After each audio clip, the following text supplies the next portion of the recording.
지난주 역사추리는 수원성 축성 200주년을 맞아 수원성이 조선시대의 신도시 개념으로 건설됐음을 확인했습니다. 조선의 신도시 수원성의 축성은 정조가 아버지인 사도세자의 묘를 수원 혈융원으로 옮기면서부터 시작됐습니다. 아버지의 묘소를 수원으로 옮긴 후 정조는 매년 이곳을 찾았습니다. 정조가 경기도 일대의 능을 찾은 것은 제위 24년 동안 모두 75차례나 됩니다. 다른 왕들이 제위 기간 중 불과 한두 차례 능행을 했던 것과 비교가 되지 않습니다. 정조는 왜 이처럼 자주 능행을 했을까요? 우선 지난 8일 수원에서 있었던 정조의 능행 재현 현장에서부터 그 이유를 추리해 봅니다. 정영실 아나운서입니다.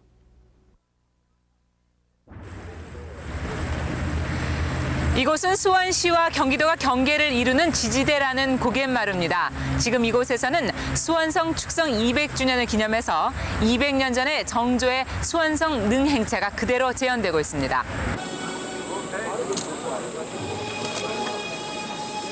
이 행렬은 수원성 건설이 거의 마무리되던 1795년 사도세자와 해경궁 홍씨의 회갑을 맞아서 혈융원으로 참배길을 떠났던 정조의 어가 행차입니다. 행렬의 제일 앞에는 이곳의 행정 책임자 경기감사가 섰고 그 뒤에는 총리 대신인 최재공이 행렬을 이끌고 있습니다. 왕실의 비석격인 내인들도 검은 너울을 내려쓰고 행렬을 따르고 있습니다. 200년 전의 그 모습 그대로 50여 명의 호위병 뒤로 정조의 어가가 지나갑니다. 행렬의 중앙쯤엔 엄중한 호위 속에 정조의 어머니인 해경궁 홍씨의 가마가 있습니다. 200년 전 그 행렬이 그랬듯 오늘날의 행렬에도 연도엔 지켜보는 시민들이 가득합니다.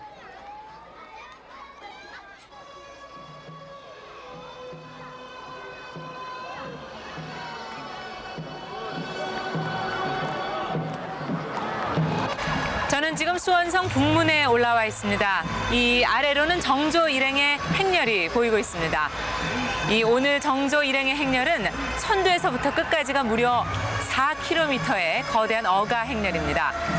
오늘 정조의 능행길에는 무려 1,400여 마리의 말과 2,000여 명의 사람이 동원이 됐습니다.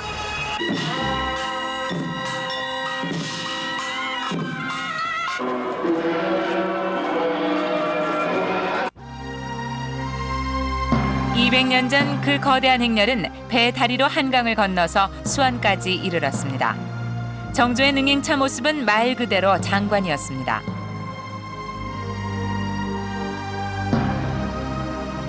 그 장관을 구경하기 위해서 능행차 주변에는 언제나 백성들이 구름처럼 몰려들었습니다. 국왕의 능행차는 온 백성의 지대한 관심 속에 치러진 국가적인 행사이자 왕실의 권위를 과시하는 중요한 수단이었던 것입니다.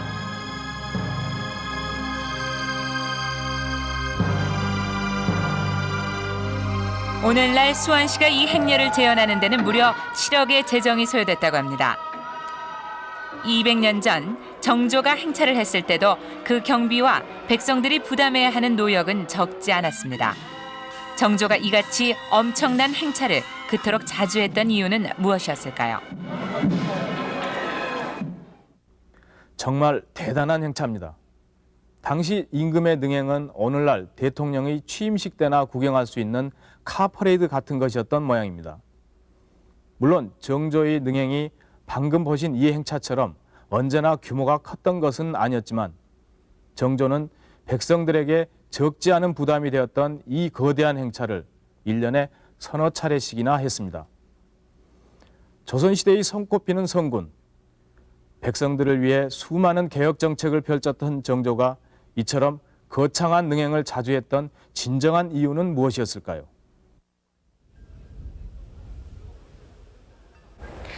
이곳이 바로 현능원, 지금의 육릉입니다. 이곳에는 정조의 친아버지인 사도세자와 그의 부인인 해경궁 홍씨가 함께 묻혀 있습니다. 정조는 왕위에 오른 지 17년째 되던 해에 양조의 배봉산에 있던 친아버지 사도세자의 묘를 명당 중의 명당이라는 이곳 수원 땅으로 옮기고 현룡원이라고 이름했습니다.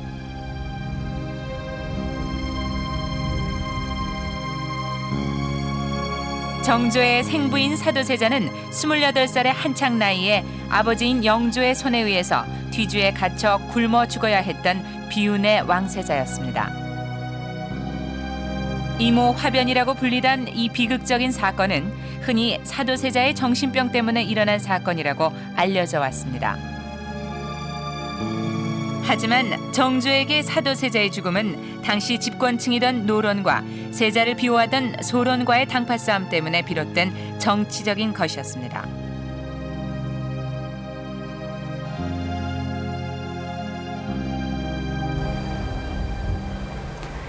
불과 11살의 나이에 처참한 아버지의 죽음을 목격해야 했던 정조.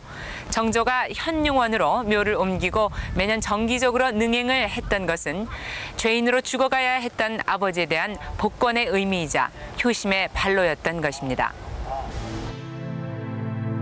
그 점은 정조가 행차한 길을 보아도 확인할 수 있습니다. 원래 정조의 능행길은 창덕궁에서 동작 나루를 건너서 과천을 거쳐가는 길이었습니다. 하지만 해경궁 홍씨를 모시고 처음으로 사도세자의 능을 찾던 정조는 그 능행길을 지금의 시흥대로로 바꿨습니다. 과천에는 사도세자의 죽음에 가담한 김양로의 묘소가 있었기 때문입니다.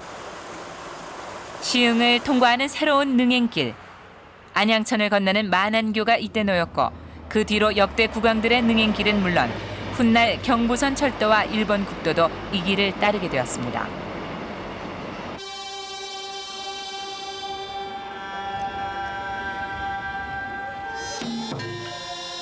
현룡원을 찾은 정조는 아버지의 묘소를 배양하면서 매번 눈물을 감추지 못했다고 전합니다.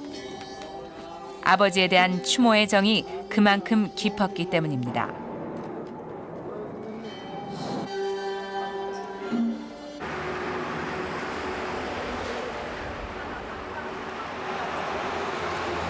이곳은 지지대 고개입니다. 정조가 현룡원을 참배하고 돌아가는 길에는 항상 이곳 지지대를 넘어야 했습니다. 정조는 이곳에서 어가를 멈추고 가마에 내려서 아버지의 무덤이 있는 수원 땅을 떠나는 것을 안타깝게 생각했습니다. 왜냐하면 이 고개를 넘게 되면은 수원 땅이 보이지 않기 때문입니다. 정조는 이곳에서 가마를 내려 몇 번이나 현룡원이 있는 수원 땅을 뒤돌아보며 길을 떠나지 못했습니다. 그런 정조의 명으로 원래 사근마루라고 불리던 이곳은 지체하고 또 지체하는 곳이라는 뜻의 지지대로 이름이 바뀌었다고 합니다. 정조는 이곳 지지대에서 사도세자에 대한 애끓는 마음을 한 수의 시로 남겼습니다.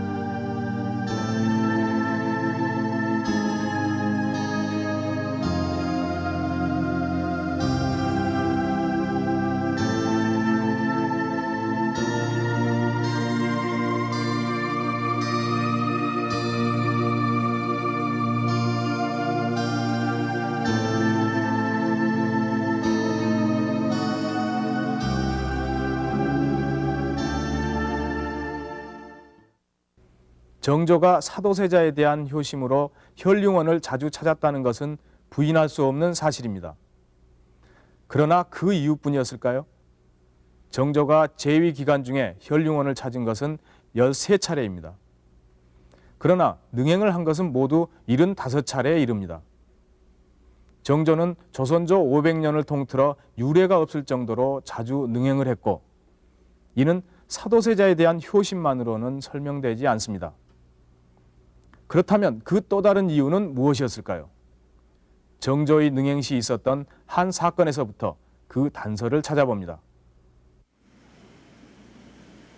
선능을 배알하러 나선 정조의 행차가 서빙고 나루에 도착했습니다. 전하, 잠시 지체하셔야 되시겠습니다. 갈 길이 바쁜데 어찌 이리 지체되는고? 지난밤 이경에 강물이 갑자기 불어나 선창의 홍살문 안팎이 모두 물에 잠긴 줄 아옵니다. 허허, 큰일이라고.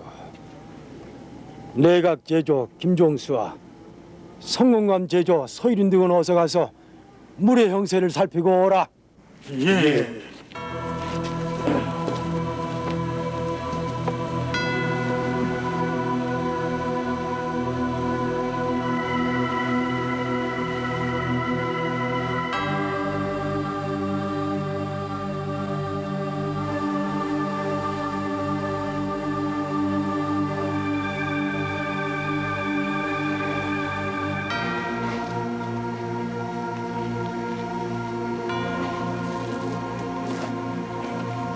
전하, 강물은 가 없이 아득하고 해는 벌써 석양으로 향하고 있는데 선창을 아직 완성하지 못하였으니 강을 건너기가 어려울 것 같사옵니다.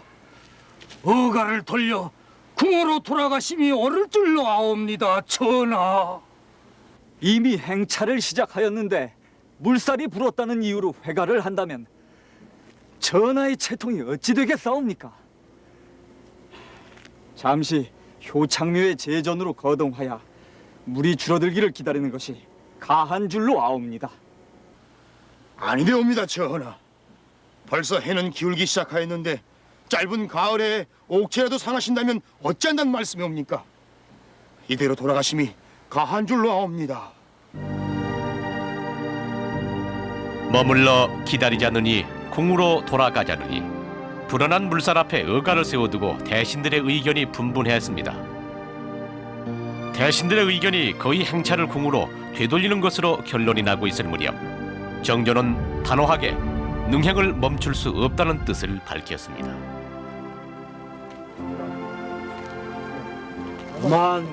그만들 하라.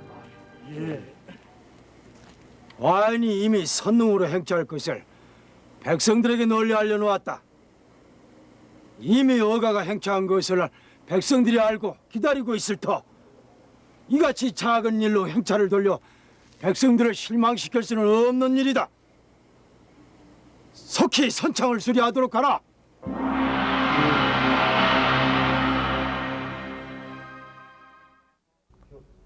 방금 보신 사건에서 정조가 능행을 취소할 수 없는 중요한 이유로 든 것은 바로 임금의 행차를 기다리는 백성들을 실망시킬 수 없다는 것이었습니다. 백성들과의 약속이란 과연 무엇이었을까요? 백성들은 무엇을 위해서 능행하는 어가 행렬을 기다리고 있었던 것일까요? 이는 곧 정조의 능행 목적과도 무관하지 않았을 것입니다. 능행길에는 과연 어떠한 일이 있었는지 정조의 행차 시에 있었던 한 사건을 통해 살펴보겠습니다.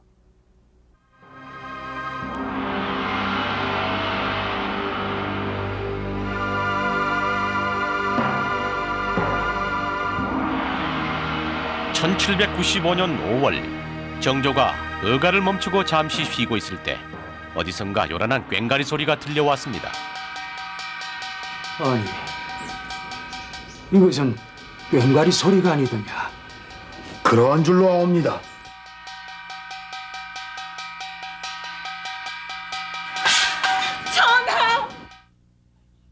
허허, 또 어느 백성이 억울한 사연을 하소연하러 온 것이 분명하구나.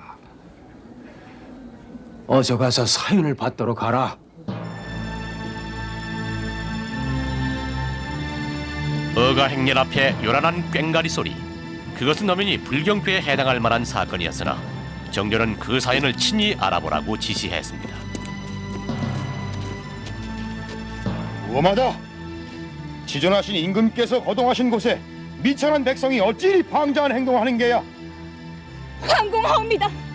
감히 눈을 감고 죽기에는 원통하고 억울한 사연이 있사와 죽기를 각오하고 이같이 무례한 일을 저질렀나이다.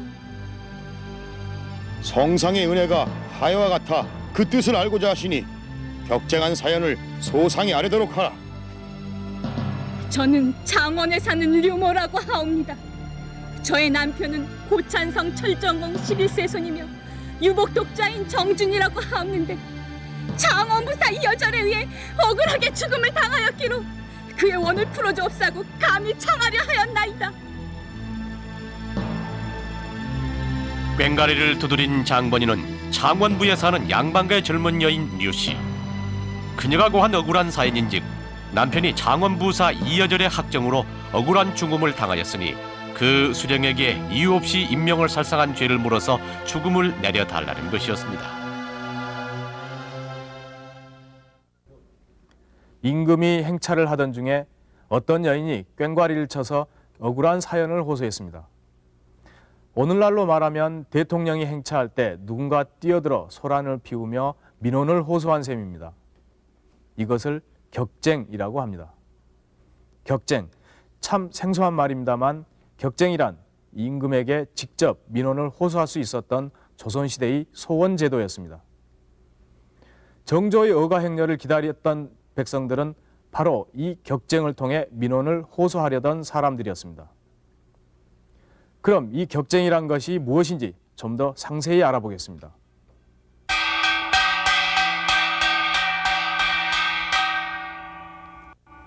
여기는 창덕궁입니다. 조선시대 억울한 사연을 임금에게 직접 호소하려던 백성들은 바로 이곳 창덕궁의 걸레에까지 들어와서 제가 친 것처럼 징이나 꽹과리를 두드림으로써 그 사실을 알렸습니다. 실록 속에는 몰래 궐안으로 들어와서 격쟁을 했던 백성들에 대한 기록이 적지 않게 나옵니다. 격쟁은 백성들의 억울한 사연을 임금에게 직접 알릴 수 있었던 직소제도였던 것입니다.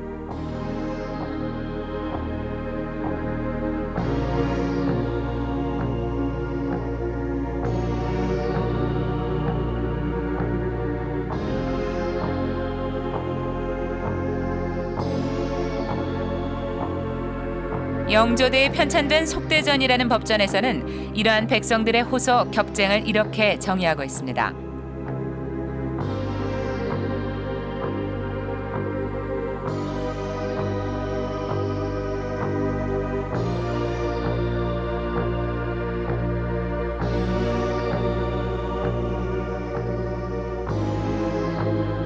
우리는 격쟁이 조선 초기에 백성들의 민원을 받아들이던 신문고를 대신해서 생겨난 소원제도였음을 알 수가 있습니다. 그렇다면 우리가 잘 알고 있는 신문고는 왜 사라져버렸던 것일까요?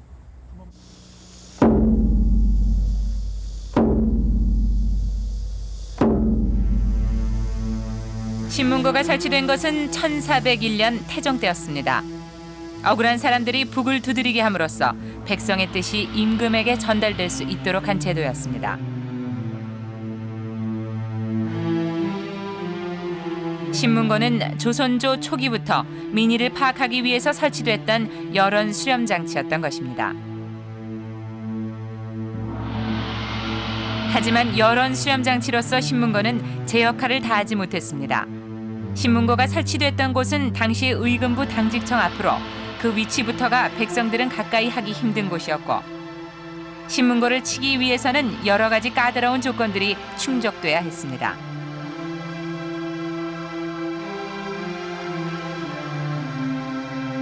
신문고를 칠 수 있는 사람과 사건의 내용이 엄하게 제한돼 있었고 그 절차도 복잡하기 이를 데가 없었습니다.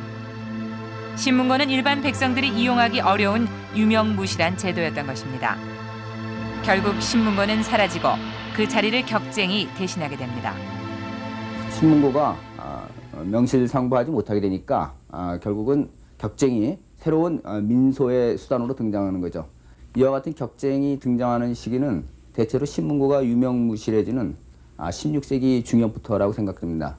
당시의 기록에서는 이 격쟁을 민소, 즉 백성들의 억울함을 호소하는 수단이라고 했고 민소라고 부릅니다. 이런 의미에서 볼 때 실질적인 백성들의 억울함을 호소하는 수단은 격쟁이라고 할 수가 있겠죠. 여러 가지 방법으로 호소해도 풀 수 없었던 민원을 최고 권력자에게 호소할 수 있게 한 제도.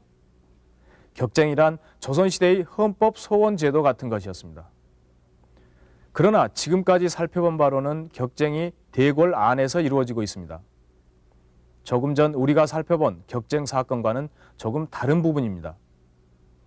그러면 격쟁은 언제부터 국왕이 행차를 할 때 거리에서 이루어지게 됐는지, 격쟁과 능행과는 도대체 어떤 관계가 있는지 다시 한번 살펴보겠습니다.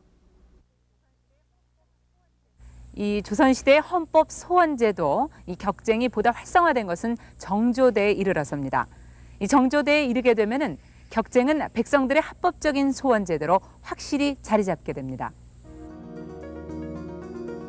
정조가 편찬을 명했던 이 일성록 속에는 격쟁과 상언에 대한 기록이 4천여 건이나 나옵니다.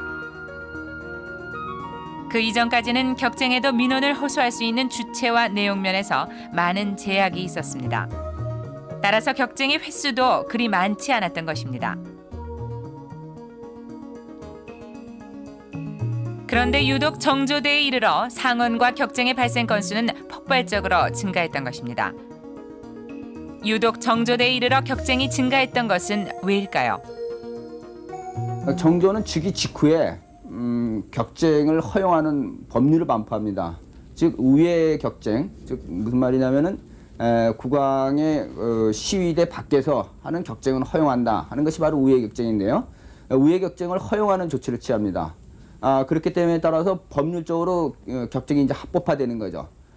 그 격쟁의 합법화는 결국 격쟁이 이제 보다 활발하게 이루어질 수 있는 제도적인 장치가 마련된다고 볼 수 있을 것 같습니다. 뿐만 아니라 또 하나 중요한 점은 격쟁할 수 있는 내용도 대폭 확대시켜줍니다. 그 이전처럼 개인적인 억울함만이 아니라 이제는 자기가 겪는 여러 가지 사회적인 비리, 고통 이런 것까지도 호소할 수 있게 해줍니다. 그걸 당시 기록에서는 민은이라고 그러는데요. 즉 백성들의 고통이라는 뜻인데요. 이런 민은을 호소할 수 있게 해줌에 따라서 백성들은 전반적인 문제를 이제 격쟁할 수 있게 되는 거죠.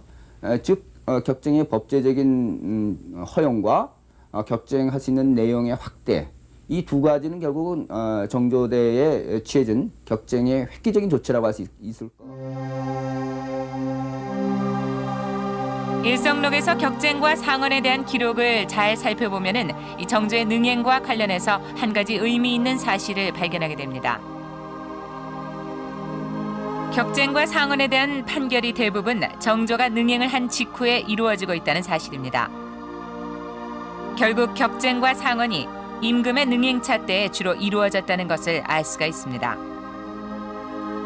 정조대에 편찬된 전율통보에는 아예 격쟁에 대한 규정이 달라져 있습니다. 국왕이 행차를 나왔을 때 그 시위하는 군사들 밖에서 쇠를 두드리는 것을 격쟁이라 한다. 정조대에 이르러 격쟁은 곧 임금의 행차 시에 이루어지는 것으로 바뀌어 있었던 것입니다. 일성록에 나타난 격쟁과 상언에 대한 처리 상황을 표로 정리해보면 한 번 능행에 수백 건의 상언 격쟁을 처리하기도 한 것으로 나타나 있습니다. 백성들이 정조의 능행을 기다려서 격쟁과 상언을 올렸다는 반증입니다. 정조 전 때까지 격쟁은 주로 권례에서 이루어졌고 이 권례 격쟁조차 때로는 처벌을 받아야 했습니다. 그러나 정조대에 이르게 되면 국왕이 행차를 할 때마다 언제나 격쟁하는 것이 가능해졌고 격쟁과 상언의 발생 건수는 폭발적으로 증가합니다. 정조는 능행을 할 때엔 미리 백성들에게 격쟁이나 상언을 하게 하라고 지시했습니다. 정조가 그처럼 자주 능행을 한 것은 백성들로부터 격쟁과 상언을 받기 위해서였던 것입니다.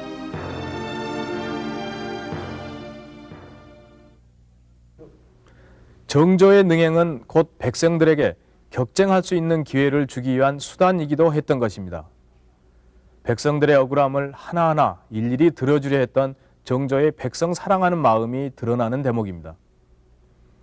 그러나 백성들이 호소했던 민원의 내용을 살펴보면 능행의 목적이 단순히 백성 개개인의 민원 해소 차원에 있었던 것은 아니라는 것을 알 수 있습니다. 다시 격쟁을 했던 류씨 여인 사건으로 돌아가 그 내용을 살펴보겠습니다.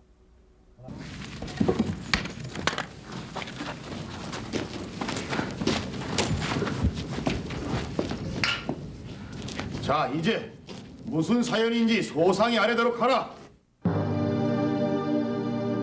격쟁을 한 사람은 왕의 행차를 방해한 죄로 일단 처벌을 받은 뒤에야 그 사연을 소상히 아뢰를 수 있었습니다. 격쟁이는 그 사연을 반드시 말로 호소해야 했고 그것을 형조에서 글로 작성해 임금에게 올리게 돼 있습니다. 남편은 나이 25되는 서생이옵니다. 인품이 강직하고 불의를 참지 못하며 인명을 살상하기를 보통으로 하는 장원부사 이여절에게 미움을 산 것이 화근이었사옵니다.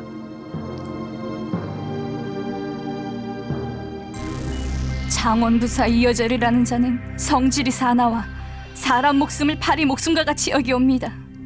장원 백성들 가운데도 이여절에게 죄 없이 잡혀 목숨을 잃은 사람들이 무려 30명이 넘사옵니다. 마침 한 관리가 이여절이 죄 없이 사람을 때려 죽인 사실을 알고는 그 사실을 경상 가명에 보고하였사옵니다. 그러나 이여절은 오히려 그 관리가 거짓 보고를 하였다며 모함에 쫓겨나게 하였사옵니다.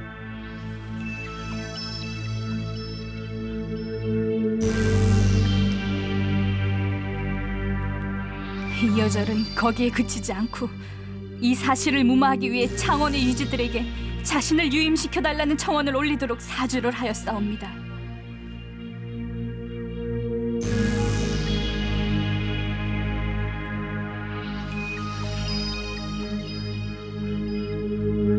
제 남편이 이 사실을 알고 그들을 심하게 꾸짖었사옵니다. 30여 명의 원혼이 경례를 떠돌고 있는데 이 무슨 작태냐고요.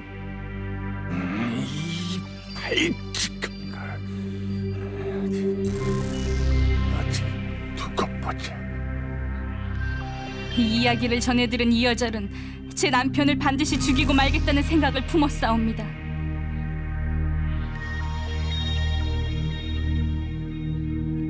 이여절은 함정을 파서 제 남편에게 창원부의 일을 맡기고는 그 일처리를 잘못했다는 이유로 남편을 끌고 가 문매제를 하기 시작하였사옵니다. 너는 나이 어린 서생으로 관의 정치에 대해서 시비를 주동하고 관의 일을 방해했으니 내 죄는 죽어 마땅하리라.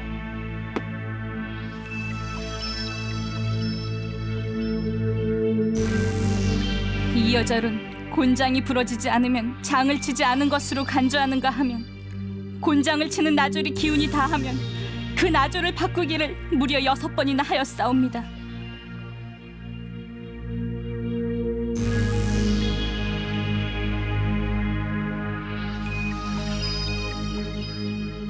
게다가 남편이 이미 기절하였는데도 오히려 장을 치고 심지어는 목숨이 다했는데도 모른 채 옥에 가두었사옵니다. 이 어찌한 고을의 수령으로서 감히 할 수 있는 일이겠사옵니까? 남편의 원수를 못 갚으면 죽어도 눈을 감지 못할 것 같사와 전리길을 달려와 호소하오니 엎드려 바라옵건대 이 여자를 인명을 남살한 죄로 법에 따라 사형에 처해 주시옵소서. 격쟁인들이 호소한 내용 가운데는 지방 수령들의 학정이나 당시의 사회 경제적인 문제들이 포함되어 있습니다. 앞서 보신 창원부사 이여절의 경우 그 죄가 이미 경상 가명에 알려져 있음에도 처벌되지 않았던 사건입니다. 만일 격쟁이란 제도가 없었다면 이 같은 사연이 임금에게까지 알려질 수는 없었을 것입니다.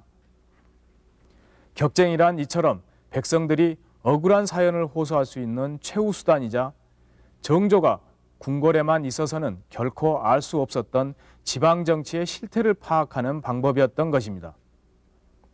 사건이 해결되는 과정을 살펴보면 정조의 보다 깊은 뜻을 헤아릴 수 있습니다. 격정인의 호소는 문서로 작성돼서 3일 내에 임금에게 올라가게 돼 있었습니다. 사건의 처리가 지연돼서 민원이 피해를 입는 일이 없도록 정조가 특별히 마련한 법이었습니다. 사안을 보니 장원부사 이여절의 죄상이 류여인이 말한 것 중에 한 가지만 해당이 돼도 벌을 면하기 어려운 것들이라고. 그렇사옵니다, 전하. 지금 유녀는 나이가 겨우 20여 세로 남편이 비사된 후 그 원한을 갚기 위해 영업과 경양 사이를 울부짖으며 분주한 지가 벌써 10수개월이 된다 하옵니다. 이여절의 수령으로서 법에도 없는 형벌을 자행하고 인명을 마구 살사한 것이 보도 듣도 못하던 일이다.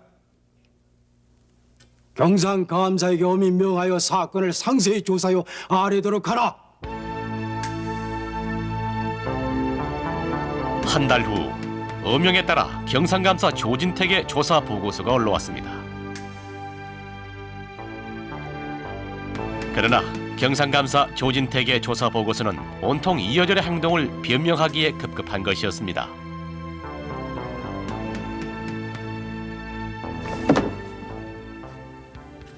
조정에서 방벽을 설치한 것은 국왕의 뜻을 백성들에게 펴도록 한 것인데 어찌하여 조진택은 창원에서 남사를 소홀히 하고 정신을 쏟지 않았으며 이 발각되자 또한 감히 두둔하고 비호하려 드는가? 감사 조진택을 잡아와 구초를 받은 뒤 법대로 엄정히 취재하도록 하고 전정원 유경을 창원의 의사로 파견해서 이 사건을 다시 조사토록 하라.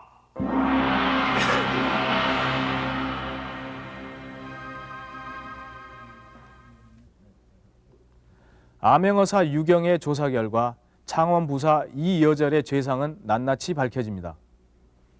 결국 이여절은 옥에 갇히고 이 사건을 제대로 조사하지 않은 경상감사 조진택은 파직을 당한 뒤 유배됩니다.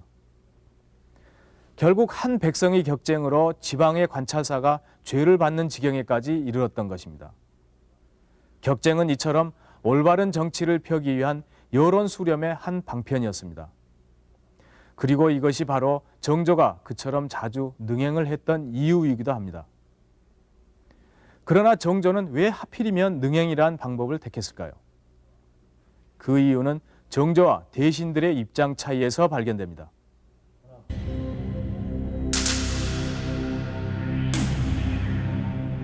정조가 격쟁을 허용한 후 상언과 격쟁은 남발되는 양상을 보였습니다. 그러자 대신들은 곧바로 격쟁의 문제점을 들어 격쟁인을 처벌하자고 나섰습니다. 전하, 근래 백성들의 기강이 해이해져 수령이나 감사에게 호소하기 족한 것도 국왕에게 아뢰는 것을 예산일로 여기고 있나이다. 바라오건대 상어를 하거나 격쟁을 하는 자는 모두 멀리 유배를 보내 엄히 징계하심이 옳은 줄로 아옵니다. 그렇사옵니다, 전하. 국법의 지엄함을 널리 보여야 할 때가 바로 지금인 줄로 아옵니다. 그래야면 어찌 백성들의 억울함을 능히 풀어줄 수 있겠는가? 국왕은 무리요, 백성들은 고기와 같은 법. 과인이 격쟁을 널리 허용한 것은 백성들의 뜻을 친히 알고자 함이라. 격쟁인이 어떤 내용의 민원을 하소연하더라도 모두 받아들이되 적발해서 그 죄를 묻는 일이 다시는 있어서는 아니 될 것이다. 하오나 전하, 백성들이 뜬소문까지 만들어 수령과 방백을 고소하기를 밥 먹듯이 하고 있사옵니다. 그리하면 어찌 능히 백성들을 다스릴 수가 있겠사옵니까? 그렇사옵니다, 전하. 부득이 상언해야 할 백성이 있으면은 안으로는 경조와 형조, 밖으로는 해당 욱과 도에 반드시 먼저 허락을 얻은 연후에 격쟁할 수 있도록 하심이 옳은 줄로 아옵니다. 그렇지 않다. 격쟁인이 그토록 많은 것은 백성들이 억울함을 호소할 방책이 막혀있기 때문이다. 그 사연을 미리 허락받도록 하는 것은 아무 소용이 없는 일이다. 전하, 백성들이 같은 일로 격쟁하기를 여러 차례 하고 있사오니 이 또한 막아야 할 일이옵니다. 같은 일로 격쟁을 하는 자는 형조에서 잡아 처벌할 수 있도록 윤허해 주시옵소서. 아니 될 일이다. 백성들의 뜻을 국왕이 능히 알고 그 고충을 해결해 주는 것이 임금이 해야 할 가장 중요한 도리인터 격쟁이는 그 뜻을 들은 뒤 풀어주도록 하라. 정조의 입장에 신하들은 또다시 신문고 복설론을 들고 나왔습니다. 그리하면 전하, 신문고를 대궐 밖으로 옮겨 백성들이 편리하게 이용할 수 있도록 하고 행차 시의 격쟁은 금하는 것이 어떠하오리까? 그러합니다, 전하. 전대 영조대왕께서도 격쟁을 금하고 신문고를 다시 설치한 예가 있사옵니다. 그렇지 않다. 신문고를 대궐 밖으로 내보낸다 하더라도 그것을 관장하는 일이 마땅치 않을 뿐만 아니라 격정은 예전부터 전래한 고유한 법으로 신문고에 설치하는 별개의 일인 법. 격쟁을 막는 것을 결코 용납할 수 없노라. 격쟁과 상언 등 백성들의 직소에 대한 대신들의 반대 입장은 비단 정조 때뿐만 아니라 조선시대 전체를 통틀어 지속된 것이었습니다. 대신들은 임금이 직접 백성의 소리를 듣는 것이 곧 신권의 약화로 이어질 것을 우려했는지도 모릅니다. 정조가 효심이란 커다란 명분을 내세워 자주 도성 밖을 나갔던 이유, 그것은 어쩌면 이처럼 격쟁을 반대하는 대신들의 명분을 없애면서 백성들의 여론을 수렴하기 위한 방책은 아니었을까요? 정조가 능행을 했던 그 발자취를 더듬어 보면서 깊은 뜻을 다시 한번 되짚어 봅니다. 정조가 처음으로 행찬 능은 아버지 사도세자의 능인 수은묘였습니다. 영조가 승하하기 직전 정조는 영조에게 수은묘에 참배할 것을 허락받았습니다. 아버지의 묘소에 처음으로 참배한 정조는 엎드려 잔디를 쓰다듬으며 옷소매가 닿아졌도록 목 놓아 울었다고 합니다. 정조의 능행은 이처럼 아버지에 대한 효심으로부터 시작됐던 것입니다.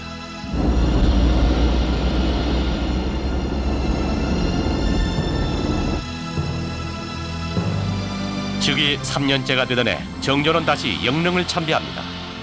영조가 즉위 30년이 지나서야 첫 능행길에 올랐던 것과는 달리 정조는 즉위하자마자 능행에 나섰던 것입니다.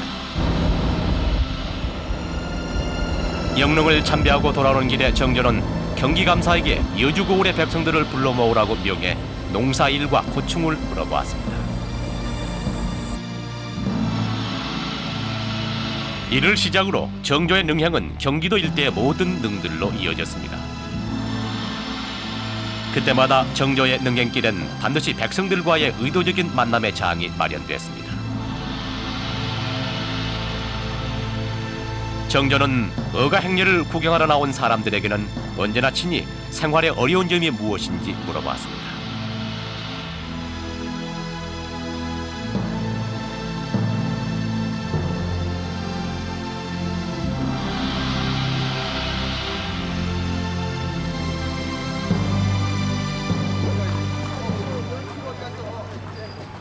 재위 24년간 75차례나 능행을 했던 정조. 정조의 능행길은 그 백성 속으로 들어가는 정조의 발걸음이기도 했던 것입니다. 정조는 백성들을 불러 모으는 것이 아니라 국왕이 직접 백성 속으로 들어갑니다. 그것이 구체적인 신뢰가 바로 국왕이 능행을 하는 거죠.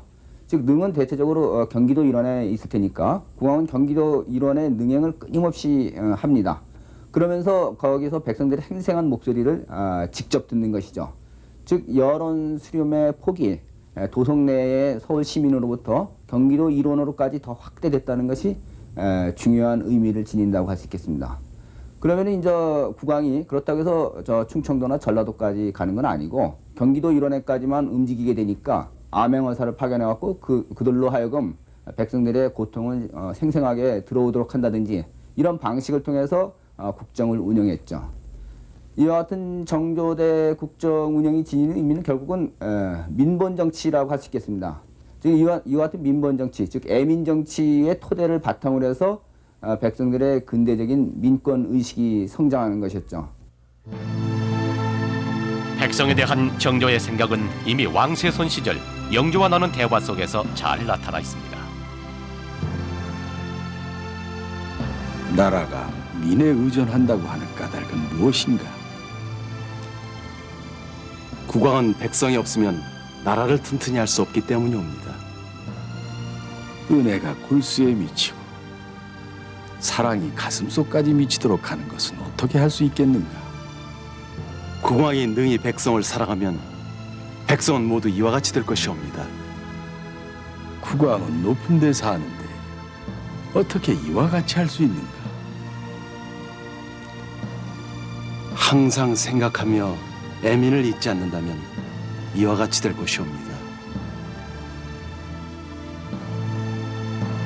정조는 자신의 통치 철학의 제1을 인재를 양성하고 백성의 고통을 덜어주는 데 두었습니다. 백성의 배고픔은 곧 나의 배고픔이며 백성의 배부름은 곧 나의 배부름이다. 국왕은 백성을 하늘로 삼으며 백성은 먹는 것을 하늘로 여긴다.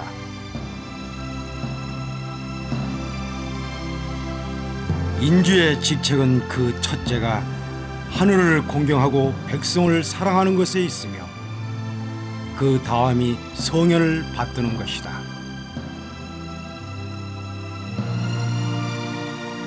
늘 백성이 다칠까 걱정하듯 백성의 삶을 살폈던 애민의 군주 정조. 정조의 능행길은 곧 하늘 같은 백성들과 함께하고자 했던 여론 수렴, 민의 수렴의 길이었던 것입니다.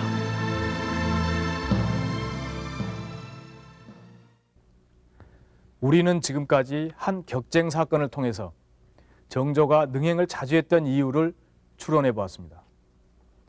백성을 위해서 스스로 요순임금이 되려 했던 정조는 능행을 통해 그 높은 궁궐의 벽을 넘어 백성들 속으로 들어가고자 했던 것입니다. 그러나 1800년 정조의 죽음으로 신문고의 설치에서부터 시작된 조선시대의 여론 정치는 막을 내리고 맙니다. 이른바 세도 정치가 시작되었던 19세기, 여론 수렴의 길은 막혀버리고 분출구를 찾지 못한 백성들의 뜻은 후에 밀란이란 형태로 표출되기 시작합니다. 백성들의 뜻을 알고 받아들이는 것은 예나 지금이나 정치의 요체임에 틀림없습니다.